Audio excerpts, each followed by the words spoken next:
E aí galera, tudo bem? Então eu sou o Vinícius, né? Então bem-vindos ao terceiro vídeo do canal. E hoje a gente vai falar sobre um assunto muito legal, que é a normalização de banco de dados. E eu acho que a melhor forma da gente conseguir entender a necessidade, né, de fazer esse processo é quando a gente já teve que lidar com uma tabela que não tivesse normalizada, né? Então você chega no trabalho, abre o Excel e na planilha tem tudo, né? Então você vai fazer uma tabela dinâmica, aí você não sabe exatamente qual coluna colocar para trazer tudo que você quer. Aí às vezes tem linhas, né, que vão ter mais de um valor, então você acaba não tendo a análise que você precisava fazer porque a base tem mais informações do que deveriam, né? Então é para isso que a normalização existe. E se a gente fosse definir a normalização em algumas palavras, dá para a gente dizer que é o processo de organizar os dados de uma tabela em tabelas menores com objetivos específicos, né? Então vamos imaginar numa tabela de vendas de uma pequena loja, onde a gente tem, por exemplo, que numa linha, né, que vai ter o nome do cliente, o ID do cliente, quando ele comprou, aí no campo, né, onde teria o produto, tem uma lista de todos os produtos que o cliente comprou.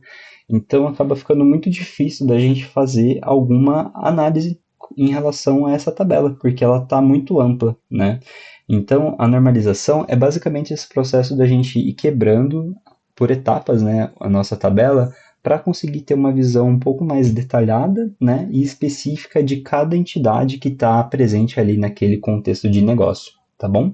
A normalização, a gente tem basicamente cinco formas normais, né? Então são cinco passos para a gente deixar o nossa tabela, né? A nossa base normalizada. Então aqui eu vou compartilhar a tela para a gente ir dando uma olhadinha junto. Eu trouxe um exemplo aqui bem legal, mas primeiro vamos falar aqui do que são as formas normais. Nesse vídeo eu vou tratar das três primeiras, né, que acho que em grande parte dos projetos a gente faz até essa terceira, porque a quarta e a quinta elas são mais complexas e vai ser casos muito específicos que a gente vai ter que usar, né? Então vamos no mais usual aqui para ganhar tempo. Então, a primeira forma normal, ela diz que cada coluna deve guardar um único valor atômico, ou seja, a gente não pode ter vários valores, né? Então ele não pode ser um campo multivalorado que na nossa tabela. Então, eu trouxe um exemplo aqui que vai ser uma tabela sobre biblioteca, né? Então a gente tem informações sobre os livros, sobre as pessoas que estão pegando aqueles livros e a data de empréstimo e a data de devolução do livro. Então, a primeira forma normal, ela diz para gente que o campo ele deve ser atômico, ou seja, eu preciso ter apenas um valor dentro daquele campo, né, daquela coluna. E aqui, no nosso exemplo, a gente vê que em author, aqui em Capitães de Areia, a gente tem dois autores. E é justamente isso que a primeira forma normal fala. A gente não pode ter uma lista de valores dentro de um campo, porque isso deixa a nossa tabela muito mais complexa e aí eu não consigo fazer análise, não consigo fazer relacionamentos que sejam de fato performáticos, né, gente? Então aqui, como que a gente poderia fazer para resolver esse problema, né? Então, voltando um passinho, a gente sabe que a normalização é o processo da gente organizar os dados para deixar cada entidade com um propósito bem definido. Então, o que a gente consegue fazer aqui, vocês veem que na nossa tabela a gente tem basicamente algumas entidades. Então, a gente vai ter informações sobre o livro, né? Então o Book ID, o Book Title, a gente tem a informação da pessoa que está pegando o livro e a gente tem de fato ali as informações de data, que é sim relevante aqui para o nosso contexto de biblioteca. Então, o primeiro passo que a gente poderia fazer aqui é quebrar essa tabela em tabelas menores para cumprir os nossos objetivos. Então, o primeiro passo que a gente pode fazer aqui é criar uma tabela de livros, né? Então, será que eu realmente preciso ter o título do livro na nossa tabela aqui?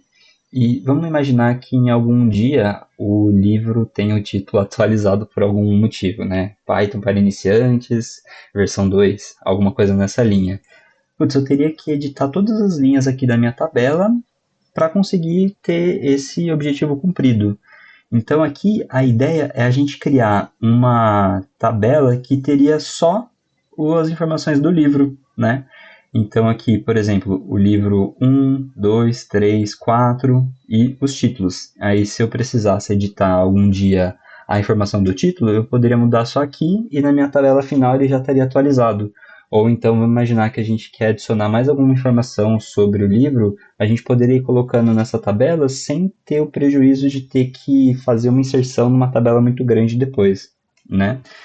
E voltando aqui, né, para o nosso exemplo, o nosso problema ele está sendo aqui na nossa terceira, ou melhor, aqui na nossa terceira coluna de autor, né? Então a gente pode começar a resolver isso criando uma tabela de autor também. Então aqui a gente teria o ID do autor e o nome do autor, certo? Então aqui já começa a ficar um pouco melhor. E para a gente conseguir, né, vamos imaginar assim, um autor ele pode escrever vários livros e um livro pode ser escrito por vários autores. Então aqui a gente tem um clássico relacionamento de muitos para muitos, né?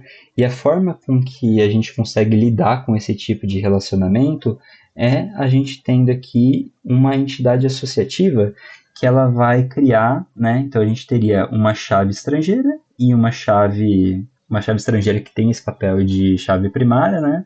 E também aqui a chave do autor, né? Então a junção dessas duas chaves, ela cria uma chave primária composta, porque a combinação deles a gente sempre vai conseguir identificar o registro único, né? Então, voltando aqui no Capitã Engenharia, que a gente tinha dois autores, quando a gente faz essa decomposição nessa tabela que vai juntar o Book ID e o Author ID, a gente consegue criar essa chave única que vai identificar aquele autor e livro, né? Então aqui já fica um pouco melhor para a gente trabalhar com esse dado, né? Então essa seria a primeira forma da gente resolver esse problema de author. E aí a gente pode passar para a nossa segunda forma normal, que aqui ele diz que ele, para estar na segunda forma normal, ele obrigatoriamente já deve estar na primeira forma, e nenhum campo não chave deve depender só de parte da chave composta. Então, vamos voltar aqui no nosso exemplo e já vamos mudar um pouquinho as coisas, né? Então, vamos imaginar aqui que eu já fiz aquele processo, né? Então, eu não preciso mais ter nem o autor e nem o título do nosso livro, né? Então, eu vou ocultar por enquanto essas tabelas. Então, aqui já começa a ficar um pouco melhor a nossa tabela final. Mas está vendo que aqui a gente ainda tem esse borrower name, né? Que seria a pessoa que pegou o livro emprestado. E essa coluna, ela depende exclusivamente de borrow ID. Então, tipo, eu tenho uma informação aqui na nossa base que ela depende só de parte da nossa chave primária aqui, né? Da nossa chave composta, que vai ser o Book ID e o Borrow ID. Ou seja, para estar na segunda forma normal, a gente precisaria criar uma outra tabela que vai armazenar essa informação da pessoa que está pegando o livro. Então, é exatamente o que a gente fez aqui, né? Então, eu vou ter o ID da pessoa que está pegando o livro e o nome dela. Então, com isso, eu já começo a ter uma base muito mais concisa, né? Então, aqui eu vou ter as informações do livro que a pessoa pegou, o ID da pessoa, né? E eu tenho também a data que ela pegou o livro, né? Sendo que aqui o nosso return date ele seria opcional porque a pessoa pode ter pego e ainda não devolvido, né? Então, com esse processo, a gente acaba ficando com uma base muito mais otimizada, né? E aqui, para a gente exemplificar a terceira forma normal, ela diz que ele precisa estar na segunda forma normal e nenhum campo não chave deve depender de outro campo não chave. Para exemplificar um pouco isso, eu peguei aqui, né? Então, essa seria a nossa base final, né? E vamos explicar que aqui, ó, por exemplo, se a gente tivesse o book title, ele é muito parecido, né? Tipo, a terceira forma normal é bem parecido com a segunda, e ele quebraria aqui a nossa terceira forma normal, porque o book title, ele depende especificamente do book ID, e não da combinação aqui da nossa chave composta. Então, ele estaria quebrando esse princípio da terceira forma normal. Então, a forma que a gente poderia resolver, né? No caso, a gente já tem o book title dentro da nossa tabela de books, né? Então, a gente poderia excluir ele aqui sem nenhum prejuízo para o nosso projeto, né? Então, a gente sai de um exemplo que é super ruim, onde a gente tem várias informações dentro da nossa base. Eu vou desocultar aqui, exibir. Então a gente passa de um exemplo bem complexo para a gente fazer análises para uma base muito mais concisa, onde através de relacionamentos e entidades diferentes eu consigo ter a possibilidade de fazer junções, joins ali no SQL para trazer as informações que a gente de fato vai precisar para fazer a análise. Então, se a gente fosse pensar numa modelagem de banco de dados, a gente sairia dessa nossa tabela daqui para uma modelagem que seria basicamente esta aqui, onde a gente vai ter uma entidade especializada para falar sobre livros, onde a gente tem Book ID e Book Title. A gente vai ter uma base que é sobre autores, né, uma tabela que é sobre autores, que seria o Author ID e o Author Name. Aí a gente cria essa entidade associativa aqui, que ela vai receber como chave primária estrangeira o Book ID e o Book Author, né? Então aqui, sempre que um novo autor publicar um livro, a gente vai incrementar nessa base e vice-versa. E um detalhe importante, né, é que o autor do livro, ele não é o mais necessário na nossa base final, né? Então a gente precisa saber qual que é o livro que a pessoa está pegando emprestado, mas não o autor de fato, né? Então aqui, quando a gente quebra os domínios, fica muito mais fácil de eu conseguir ter a informação concisa. Caso eu precise incrementar, eu posso puxar dessa outra base que seria de author ou de book author, né? E aqui para finalizar, a gente vai ter então a nossa tabela de pessoas aqui que estão pegando os livros emprestados, que a gente vai ter o ID e o nome da pessoa. Então, com essa modelagem aqui, a gente consegue atender muito melhor as necessidades ali do negócio e também ter uma maior chance de não ter redundância de dados, né? Então, ao invés de eu precisar atualizar o nome do autor na minha base inteira, por exemplo, eu atualizo só aqui. Ou se eu precisar incluir a data de nascimento dele, eu coloco só nessa entidade. Então, acaba ficando muito mais segmentado, né?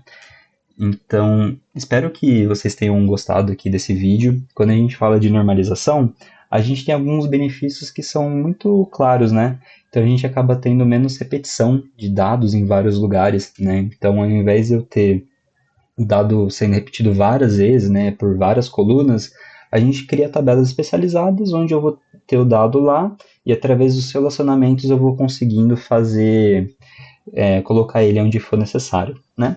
A gente tem menos chance de erros, né? Então, dado que o dado vai estar em um lugar só, eu só preciso atualizar lá e não em várias tabelas. E acho que por fim, um ponto muito importante é que dado que eu vou estar atualizando o dado só em um lugar, eu não preciso ter um gasto com armazenamento muito grande, porque eu vou estar colocando apenas o dado no lugar onde ele pertence, né? Então eu não vou precisar armazenar ele em vários lugares diferentes.